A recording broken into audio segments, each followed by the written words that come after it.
What's up, people? This is your girl, Chay Eday, queen of reality clean, helping to scrub the dirt until they all come clean. Here we go, season 5 of the Beverly Hills Housewives, episode 12. So the episode starts off with Kyle in her store. By the way, if you guys didn't know it was her store, that boutique she owns, and it is called Kyle. So original, but hey, why not? And she is shopping to get ready for her party. Now, you know, this party kind of has me a little messed up. This whole gay mixer. Okay, people, here's where I am. I just don't get it. I am unclear as to why gay people would want other people to speak to them like an accessory or a possession. Because throughout the whole episode, we have Lisa Rinna, Kyle Richards, Lisa Vanderpump. Everybody's saying, oh, my gay this, my gay that. Oh, and I love the gays, and I'm going to bring the gays and the poor gays. And, you know, I can't figure it out. Because to me, it sounds rude and offensive. It sounds like they are possessions. And if you're not offended, okay, it doesn't mean that it's not rude, because it's like if you substitute the word gay for any other group, you realize how horrible it sounds. Like if you say, oh, we're going to have a party for the blacks, and I'm going to bring all my blacks. And we're going to have a good time with the blacks. And, I feel bad for the blacks. So let's have a party for them. Or if you substitute it for, like, let's say, disabled children. The poor mental kids. Everybody knows 4 or 5 mental kids. Let's have a party for the mental kids. The poor people. Yay, poor people. We're going to have a party for the poor people. Like, you just sound crazy to me, okay? The gay community is not a possession for straight people. And it's not like the gay community is an accessory for rich people. It just sounds wrong to me. But, maybe that's just me. Let me know what you think. I can get over it if enough people tell me to get over it, but I'm not over it now. I don't like people being marginalized or categorized like that. But you let me know what you think. All right, so moving along, we next see Ken and Lisa Vanderpump. And they're at Lisa's house with their son, Max. Now, it turns out Max is adopted, and that's the discussion. And Max is starting to ask questions about his heritage, his background, and we see Lisa really struggling with the issue, okay? So at first, Max, he's trying to be slick. He's trying to say, oh, I just want to know my ethnic heritage. And I'm like, really, Max? Really? You want to know who your parents are? And I wish he would just come forward and say that clear. He needs to come clean. But, his mother's feelings obviously are important to him. And, Ken's feelings as well. And he's trying to be respectful. But for goodness sakes, the guy's 22. Like, this sort of sounds like the conversation, a 13-year-old might have who's adopted. But, okay, here we go. Let's bring it up now. And so he's soft pedaling. He's tiptoeing. He sure is. And Lisa's okay with that. She's okay with wanting to know his ethnic background, revealed to him, but she ain't down for knowing anything else. She says, every time growing up he asks me a question, all I do is answer the question, but I don't say no more information. That is the real reveal, okay? And this whole scene, she kind of goes like back and forth. It's a little bit psychotic. Like she's talking out of 2 sides of her mouth. But here she goes. I'm going to read you some quotes. I would care if he looked for his parents, of course. I don't care. No, nobody can take him away from me. I don't want him to say, I never looked for my parents because of you. I'm not telling him anything. Go sit down. It's my job as a mother not to stand in his way.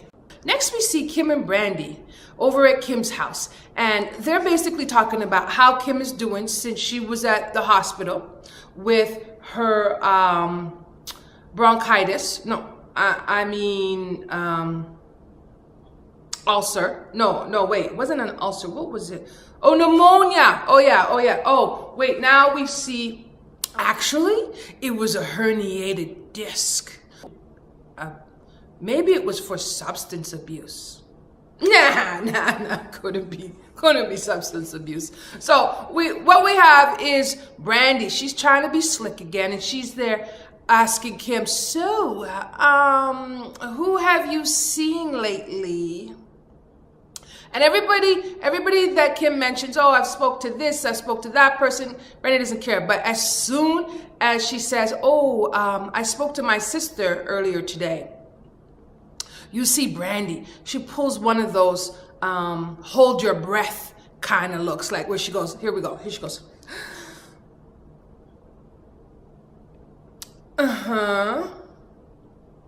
You know when people do that, like, I am so ready to say something. I'm just gonna wait a minute before I tell you. And that's really the topic she wants to bring up.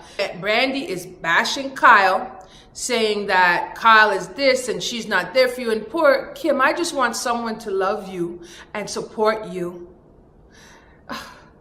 You know what, folks? Here's my take on it. I think for the first time, Brandy is actually really thrilled to have a sidekick of her own. And she's usually someone else's sidekick. You know, she's following around people, trying to get in with people, go places where people go. But I think now she's found a little puppy dog in Kim, who she can, you know, feed a little dog treat to every once in a while in the form of attention. And Kim will be so grateful and in love and full-on loyalty. I think that's what Brandy's up to. Excuse me a minute, let me just get a sip of my coffee. Okay.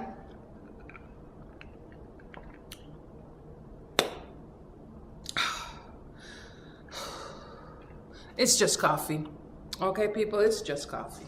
Anyway, so that scene ends with Kim inviting Brandy to Kyle's party the next day. Like, are you kidding me? You know, they were just scrapping in Eileen's driveway. And you think you need to bring her to Kyle's party? Okay, well, I mean, it's juicy, but it's real dumb. And so Brandy, she's all like, yeah, okay, sure, I'll come and I'll support you. Like, you're not going to support her. You are going to say, ha, and sort of shove it in Kyle's face that you and Brandy are still tight after the fight. We all know those games. We've been there. We've seen it. Some of us have played it. You're not going to support anybody but your own ego. Oh, and one thing that Kim says to Brandy, when Brandy says, how you doing? What happened? She says, oh, I've been in the hospital for 7 or 8 days. And, you know, of course, Brandy's like, oh my gosh. But really, is it 7 or is it 8? What is it? Well, you know, I guess when you're lying, you're not really sure of the details. The details are a little fuzzy because you're a liar, okay? So whatever, you just got home and a whole bunch of things are wrong with you, right? Okay, let's go, keep it moving. All right, so the next day we see people getting ready to go to Kyle's gay mixer, okay? And we see Brandy, okay, with some guy in her house getting ready to go. And I'll tell you what, people, Brandy is a perpetrator and a fraud. You know how I know? Because this person that Brandy's with getting ready, when they introduce him, The titles below say Mark, house guest, and stylist. Okay, so which is it? Is he a house guest or is he your stylist? Brandy wants to pretend like she's balling, but she don't got no money to pay that guy. And so she says, okay, you can sleep here, Mr. Homeless Man, but you got to do my hair and makeup. And that's the real truth that I know, because when do your stylists sleep with you and live under the same roof as you? It does not happen. Oh, my throat's a little dry. Sorry, one sec. A little more coffee.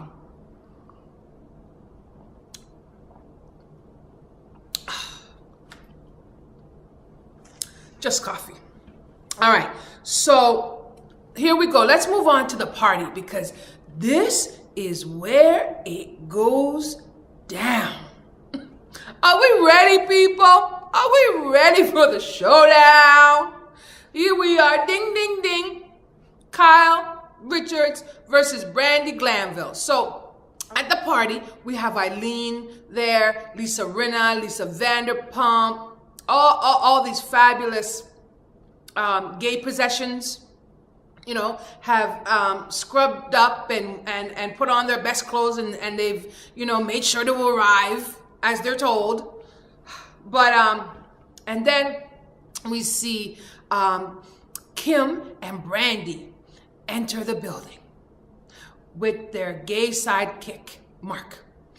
And you see Kyle tense up like, oh my God, Brandy's here. What is she doing here? And everybody's eyeballs are raised up, and all of a sudden everybody's lips stop moving when they talk. And they're like, do you see Brandy? I see Brandy.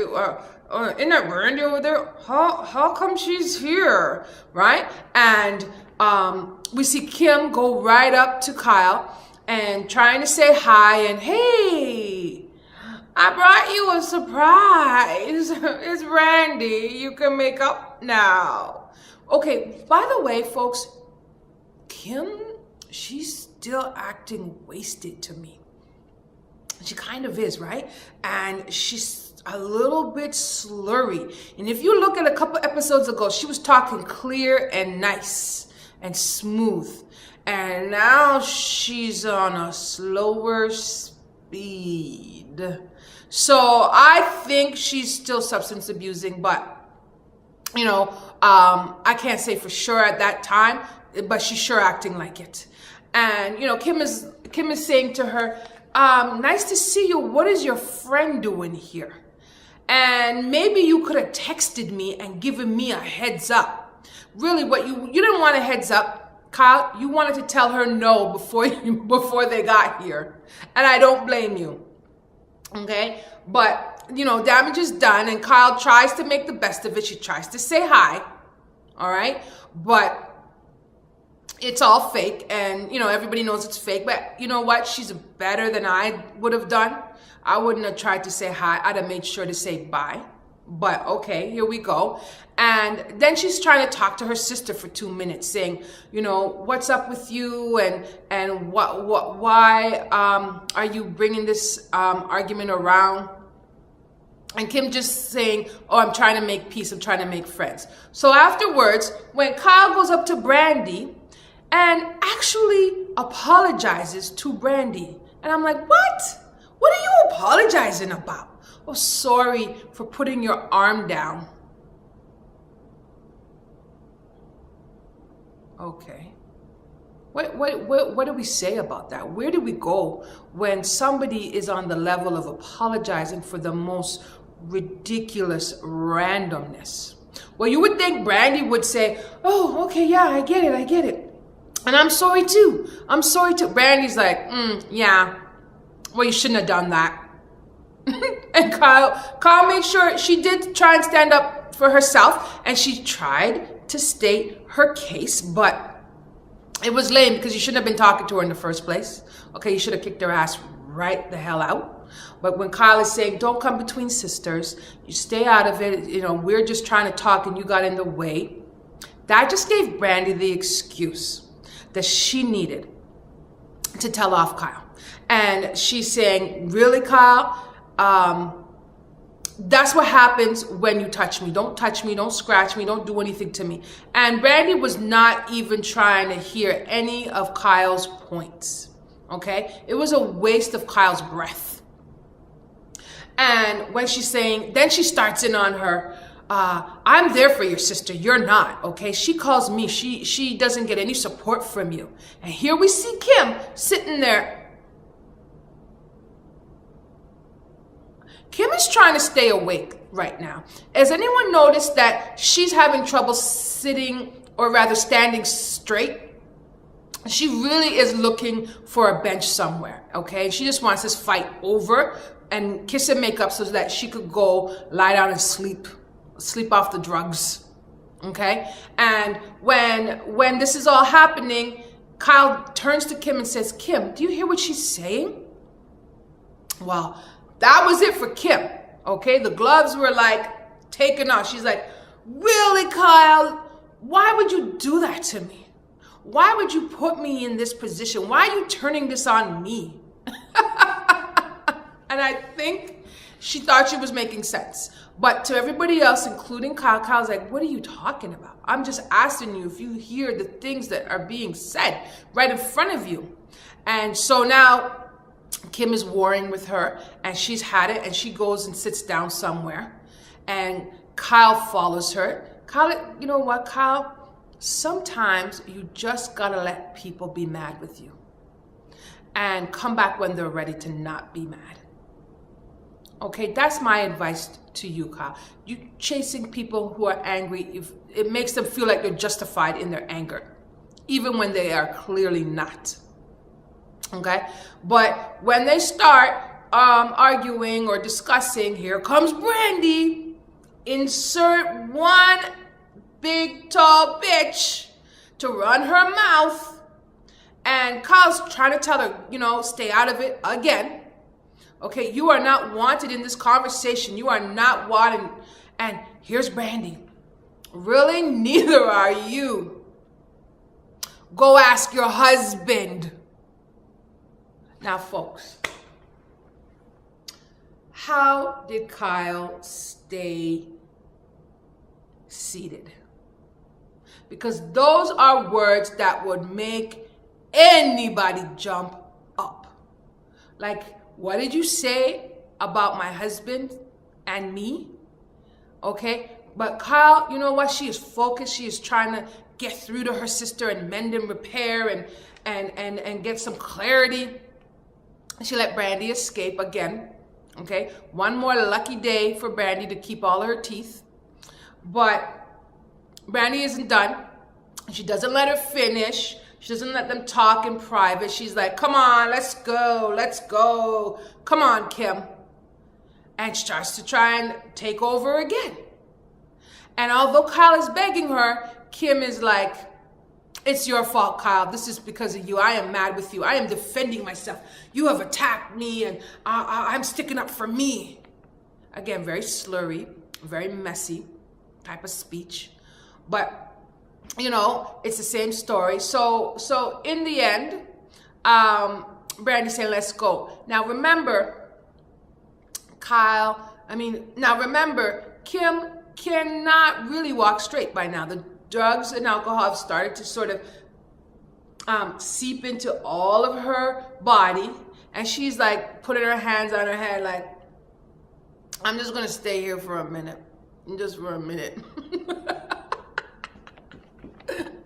Come on, guys, you've been to parties with your friends, and you're like, come on, let's bounce, let's go, it's time to go, and they're so wasted, they're like, I'll be right there. Go start the car. I'm coming. Just a minute. I'm just going to have a little nap right now, and I'll be right with you. So this is basically where Kim is at. And then, Brandy and Kyle, they start head to head. Brandy says to Kyle, back up or I will knock you. Brandy says to Kyle, back up, or I swear to God, I will knock your fucking teeth out. Well, folks, you know what? That should have been where Kim decided, okay, that is too far. Because I don't care how close me and you are as friends. The minute you threaten somebody in my family, like my sister or my mother or anybody in my family, you and me, friendship or no friendship, I'm gonna have to check you. Oh yes. And I'm gonna have to let you know, say something again, and it's on. Okay? And as a matter of fact, if you say one more thing, we're definitely not gonna be friends. We can't come back from this. You can slip. I'll give you a minute to apologize out of respect. Okay? But that's it. That's where you cross the line. And Kim, she don't have no loyalty. Okay, these hoes ain't loyal. This is Kim sitting there looking around like she ain't got nothing to say against Brandy. All she got is venom for her sister who's been holding her down for more than 40 something years. Okay, it is so crazy to me.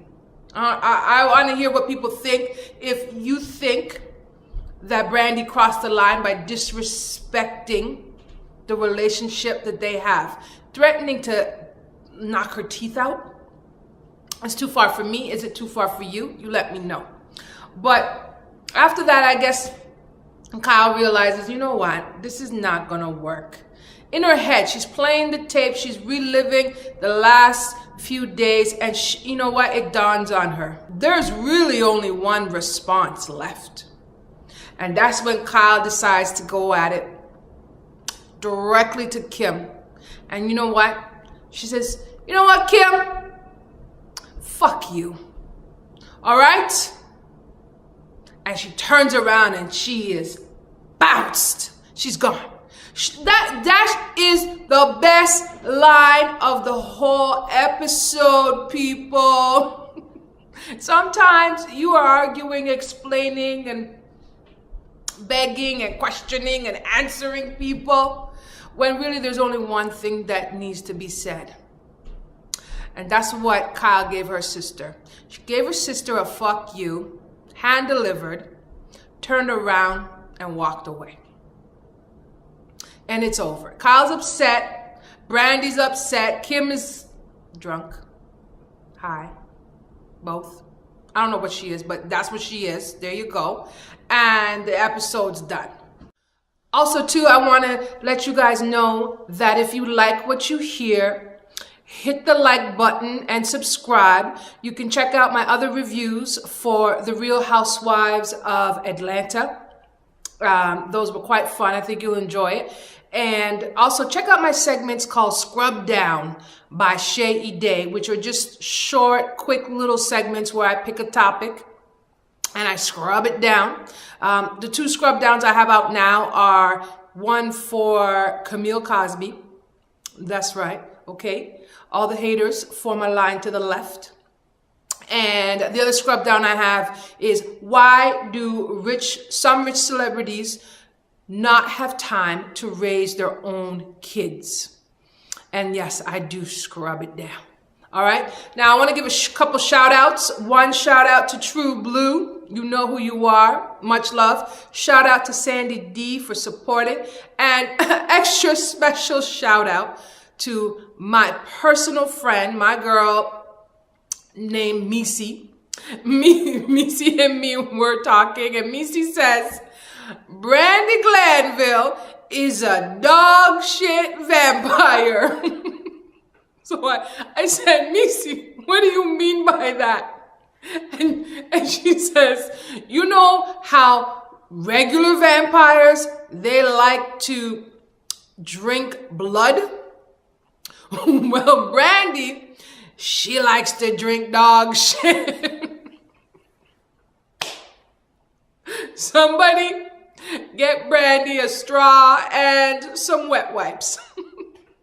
That's all I gotta say. So shout out to Missy for giving us the jokes and coming with it. I will catch you folks next time This has been your girl, Chay Eday, scrubbing all the dirt until everybody comes clean. Catch you next time.